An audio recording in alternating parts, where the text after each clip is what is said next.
Hey guys, what is up? It's Dusty here and welcome back to another crypto video. And guys, we just got ourselves an update on the Ripple v SEC lawsuit. It's been an entire week and I'm pretty excited to see, even though I already know that unfortunately it's just some minor news. Having said that, guys, please put in the comment section down below yes or no if you got a notification for this video. And also, if you are enjoying the Swift updates, make sure you press that like button. All right, so the fact that we just got an order on motion to seal without a document number shows us that it's not an entirely new motion. It's not an entirely new thing. It's just a order on a previously filed motion to seal. And for that type of stuff, we have to check back to John Deaton to see what exactly it is because, well, we cannot find. Just added to our document library. Text-only order from Judge Sarah Netburn granting Ripple motion to seal in October 22nd letter. And then somebody asked, well, so what's that about? Well, you can see it right here if you want to. Order granting 398. Okay, 398 is right here. Letter motion to seal addressed to Magistrate Judge Netburn from Solomon. Document filed by Brett Garlinghouse, and I guess right now it's a little bit annoying because we have to buy it, but usually you'd open this one up and you'd see what it is about. And again, I think I have a good understanding of it. Crypto Law says, anytime we post a new item from the docket, you can click on the link in the tweet and read the full document for yourself. Now, I guess not fully this time around. Let's see here. I think he just shared the order. So right now it's a little bit more annoying to find out which one he's talking about, to be honest with you. However, the judge granted this motion by the defendants that they filed with her on October 22nd. And again, that one is right here, just added to our document library. Letter motion from defendants Brett Garlinghouse and whatnot to seal exhibits with letter reply to the SEC's October 15th letter with submission of docs for an in-camera review. Point being, second part. The exhibits are described as A privilege log dated back to the 1st of September and revised on the 15th of September, and B, a document produced in this litigation and marked confidential by the SEC. The motion notes that defendants understand the SEC does not object to filing these documents under seal. And in my conclusion, as I've just told you guys, I don't think in any way, shape, or form that this is a good or bad thing. It's just a null void type of thing. It's literally a motion to seal is basically just to keep things away from the public, to keep things out. If Ripple is filing that, it's most likely because there's some private stuff in there which they don't want the public to see. It might have to do with for example, theoretically speaking, it might have to do something with Ripple's contracts or something that the SEC is alleging that's not fully complete, so they want to hide it for now. It could be so many different things that you'd want to hide for now. As usually with a motion to seal, it's basically granted on an interim basis until the underlying motions are completed, which basically means, let's say that Ripple files a new motion, which could be, for example, a request for some documentation. In that new request, they put a couple of sensitive things. Now, the court might see that. However, the public might only see those sensitive things if it turns out that they were actually right in trying to get this information, in putting up the request. It could be that the request was actually completely stupid, basically, and so all the details that they put in there are now leaked to the public, even though it shouldn't have been. You guys hopefully get that. It's not actually that difficult, but a motion to seal can be good for us, but it could also be bad for us depending on what exactly Ripple is hiding. Theoretically speaking, Ripple could be hiding just how much they've screwed us over. That's again in theory. So you don't know if this is good or bad, but it's an update at least. So finally, we got some new juicy stuff. It's been a good while actually, huh? It's been a good while. It's been a freaking week. Usually I'm back here representing the freaking XRP v Ripple lawsuit every single day. Usually gets quite hot in here, but today, I guess finally we got a small minor update, but I'm hoping for some bigger ways soon. I earlier today had a little bit of not a panel discussion, but a speech, a little talk at the Bitcoin Global Festival. And one of the fun things which I mentioned over there, which a lot of you guys were also agreeing with, I believe, is how transformative the Ripple v SEC lawsuit is going to be. Think about it from this perspective. Ripple right now is fighting a battle with the SEC. Logical. We all get it.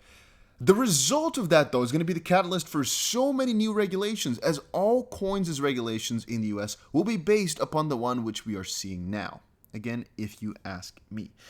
On a side note, everything that's happening in the US right now is just, it's all peanuts in comparison to where we have to go. Right now, we're fighting a freaking trivial battle. We're fighting a battle over whether or not a crypto is a security at the most elementary level possible. Why? Well, because there are not any rules, and so we have to define every single, I guess, element of what defines a crypto as a security. As we can sometimes try to mention Ethereum or Bitcoin, but they have not gotten any proper regulation. Anybody who says they have gotten that is just lying or does not know the system properly. Bitcoin and Ethereum are not safe, they're not properly regulated. A fund can still really mess themselves up for trading it, and the same thing goes for every single altcoin out there. Exchanges now think, oh, you know what? I'm just going to delist XRP and list all the others because those are safe. No, they're not. Right now, again, to kind of stay away from that point because I've already expressed it a couple of times by now, I think that these currencies are not clear, and I believe that the XRP price, again, this is something I say on my YouTube channel, not in the discussions, I believe the XRP price can really skyrocket severely. I honestly believe so. The moment we get a settlement, and I believe it's also going to ignite a new altcoin rally. Then again, right now, Ethereum is doing really good, doing a really good job. Let's quickly check on Ethereum. This account is, by the way, empty. I haven't logged into the proper account just quite yet. Ethereum is going like a beast. I think it hit almost 4,500 bucks. Yes, we got to about 44. Let's see on the here. The highest point was 4470.45, as you can see right there. Pretty damn huge. Let's however get back to XRP. I just want to quickly check this out. I'm seeing the price is moving back to a little bit laggy. Not so sure what that is about. Okay, so what chart did we have open just now that where the price was coming back? We had the okay, I guess I cannot find my previous chart anymore. Maybe it was the normal XRP one? This XRP one then maybe? Oh, they switched it around now. Do you see that? And usually the inverses were at the top and the USDT was second, but they switched it over. Maybe that's why. By the way, over on Bybit right now, guys, I'm telling you all, you can get $3,500 worth of bonuses with... Now, you just have to look it up a little bit, but you'll find it. Otherwise, I can leave a link down below for all of y'all. That's easier. I think the bonus is a couple more days. But there's also, for the first 100 people who use my link, a $25 little gift of mine. All you have to do is just deposit something and trade once on spot, and you've gotten your 10-bit automatically. I think you'll receive it after 1 week, though. I'm not exactly sure when, but you'll get it for completely free. Only people who just deposited money for the first time. And I think there's about maybe...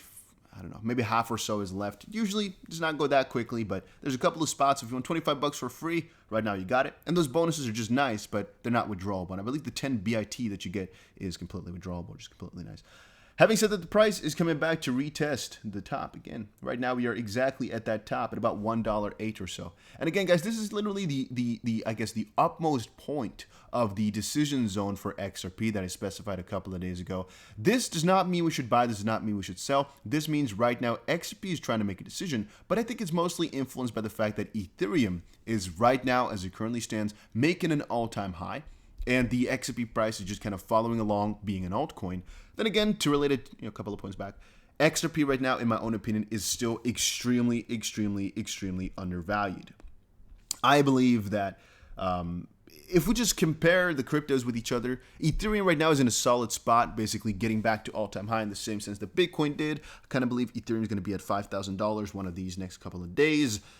Most cryptos out there in the list, Solana, for example, is also back to all-time high right now. It also kind of crushed the all-time high a little bit ago. XRP, however, still has 3 to 4 times gains to go to all-time high, and I still think it needs to get there to just kind of retest, and then some. And then once it gets to that point, the lawsuit might be fixed, and then it's going to go crazy. I'm just so freaking excited, man. I'm just hyped up. I really am. I think it actually deters a lot of people from watching my channel. The fact that I'm so hyped up about XRP or about crypto in general. Guys, understand, I don't hold only XRP. I hold Bitcoin, I hold Ethereum, I hold all these things because I believe in the power of diversification. But let's just be honest here. XRP is one of the easiest and greatest opportunities for some crazy gains. A lot of you guys are saying go for XR Doge, go for the new Squid Game coin. Those are all so risky that I'm not so sure if I should put a lot of money into it. I could sometimes try it with a couple $1,000s, for example, and then worst case, you lose that and you don't win. It's like gambling at the casino, for example. But with this, I'm just seeing it as some really strategic investment. And that's why I put so much money into it. And that's why I'm so certain about it and not really budging. And that's also why I don't mind that some other coins are outperforming. It's because I have a strategy in place of basically taking it from Bitcoin to Ether to altcoins. But I also have just a standard amount in XRP because I think that's just one of the best options to have. So yeah, I'm solid and I'm set. All right, guys, that was it for today's video. Hopefully you all enjoyed it. There's a lot more videos coming, so make sure you subscribe to the channel. I noticed today we got a ton of new subscribers, which is amazing. But if you want to see more updates or you enjoy this type of stuff, make sure you subscribe to the channel. And I'll see you guys again in another crypto video later today.